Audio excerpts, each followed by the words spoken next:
Bonjour à tous, alors une nouvelle petite vidéo et confinement oblige, j'ai mis un petit peu de décoration pour créer une ambiance car je fais la vidéo à domicile. Alors à la demande de certaines personnes, on a décidé de travailler une vidéo un peu plus calée sur le droit aujourd'hui, alors de manière très simple, le droit de retrait et le droit de grève. Je vais donc commencer par traiter le sujet du droit de retrait.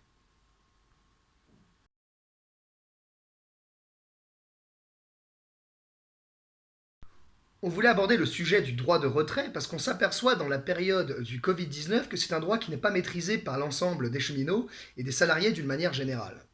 Alors ce qu'il faut retenir, le point le plus essentiel, c'est que c'est l'employeur qui doit prendre les mesures nécessaires pour assurer la sécurité des travailleurs. Ça lui impose des actions de prévention, de formation et la mise en place de moyens et d'organisations adaptés. De plus, il doit tendre en permanence à l'amélioration de nos conditions de travail. Le cas où éventuellement il ne respecterait pas ses obligations, eh bien sachez que tout salarié peut se retirer d'une situation de travail qu'il estime dangereux. On parle de là de danger grave et imminent. J'entends par grave un risque pouvant amener à une maladie professionnelle ou un accident de travail. J'entends par imminent la présence du travailleur, votre présence, sur les lieux du risque. C'est vous, les salariés, c'est moi aussi, qui décidons du danger et du moment où nous voulons nous retirer de cette situation. Nous disposons bien évidemment d'un droit à l'erreur. Il y a autant de situations dangereuses qu'il y a de travail différent. Il est inutile de se demander si on peut ou non exercer notre droit de retrait. Nous avons toujours le droit d'exercer notre droit de retrait. Cependant, attention, si le risque avait déjà été identifié, ou si des solutions ont déjà été mises en place, alors là, effectivement, le droit de retrait peut être caduc. Mais ce n'est pas grave du tout. Un droit de retrait, c'est une mesure de protection individuelle. Ça peut être posé de manière orale, mais nous vous conseillons de le faire par écrit et d'envoyer une copie à votre syndicat CGT. Cela sera utile si jamais vous recevez une pression de votre chef, de votre encadrant, de votre employeur. Nous pourrons immédiatement réagir. Mais c'est aussi la possibilité pour la CGT, si nous estimons que la situation peut se généraliser, que la situation dangereuse peut toucher plusieurs personnes, de déposer un droit d'alerte pour mettre en place cette fois-ci une mesure de protection collective. Et n'oubliez pas, en ce qui concerne le Covid-19, privilégiez la distanciation sociale. C'est la plus efficace des protections. Si vous n'avez pas d'équipement, si vous ne pouvez pas respecter les distances, ne vous mettez jamais en danger, et encore moins pour votre employeur.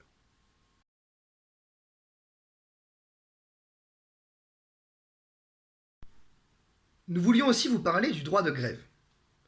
Car si nous maîtrisons bien le droit de grève à la SNCF, il est important de remettre tout le monde à niveau avec éventuellement la création d'un jour d'après. On pourrait tenter de nous enlever quelques acquis sociaux et nous serons tous appelés à participer à la défense de ceux-ci et même à leur amélioration. En termes de droit, la question ne se pose pas et dans toutes les entreprises, la grève est possible et autorisée. Dans un cadre général, dans une boîte, un ou plusieurs syndicats déposent un préavis de grève contenant les modalités et les dates de celle-ci. Les revendications aussi. C'est ça le point fort d'une grève, ce sont les revendications. Elles permettent, par le rapport de force, par la masse des grévistes, de gagner le maintien ou l'obtention de droits, de meilleures rémunérations ou encore des améliorations de nos conditions de travail. S'il n'y a pas de syndicat dans votre entreprise ou qu'ils n'ont pas déposé de préavis, vous pouvez bien évidemment rejoindre la CGT pour peser dans nos décisions et nous faire poser un préavis, ou monter une structure CGT s'il n'y en a aucune pour vous-même déposer ce préavis.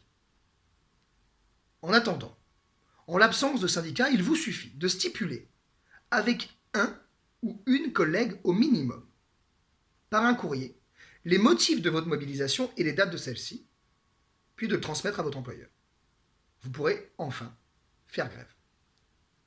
Aucun salarié, et c'est primordial de le rappeler, ne peut être licencié pour fait de grève. On le tente parfois. Mais quand ça arrive, l'inspection du travail ou le tribunal des prud'hommes condamne à de lourdes peines l'employeur et demande la réintégration du salarié licencié, injustement. En cas de doute ou d'interrogation sur le droit de retrait, sur le droit d'alerte ou sur le droit de grève, n'hésitez pas à contacter les syndicats CGT de vos entreprises. On trouve souvent les contacts sur les panneaux officiels. S'il n'y en a pas, n'hésitez pas à contacter les unions locales CGT de votre territoire en tapant tout simplement dans votre barre de recherche l'union locale de votre territoire. Dans le doute, pour les salariés de Saint-Denis, on met quand même en contact notre union locale, et pour les cheminots de Saint-Denis qui pourraient nous regarder, un contact pour notre syndicat. On met aussi quelques articles de loi rapport au sujet du droit d'alerte et du droit de retrait, et on vous met la pétition pour préparer le jour d'après. Voilà. On espère que vous avez aimé cette vidéo. N'hésitez pas à mettre en commentaire les sujets que vous aimeriez que nous abordons ou les questions auxquelles vous voulez qu'on réponde. Nous essaierons de traiter tout ça le plus souvent possible. N'hésitez pas non plus à partager pour faire vivre notre travail.